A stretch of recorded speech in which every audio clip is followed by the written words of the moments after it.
All right, this is a beast of a seat. Holy smokes. Start taking this stuff off. Obviously the computer, shove it down in there. Then I take this, place it with something slimmer. Yeah.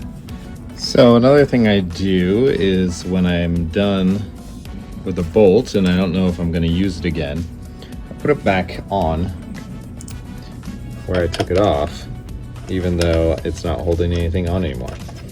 How high this license plate is. It's way up here.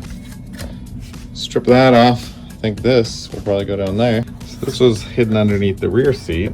Pops up. All the tools that you'll ever need. And check this out. This person before me really put all the information there. Giant heavy piece. God, this thing's heavy. Time to go. The more I dig into this, the more that I'm finding just random wires that have been modified. I don't know why this doesn't have a harness, but it's all cut off. And there's like extra things popping off to other ones like taped up. But I guess that's what you get when it's a 43-year-old bike, 44-year-old bike. Man, 44.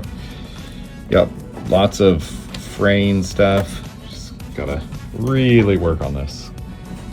With great effort, I got this back cleaned out. Holy smokes, that was more work than I expected, but it's start to take shape. I think I need to move this guy out of the garage, and this weekend I'll be able to see a nice angle, figure out what I'm gonna do, loops, shocks, all the things.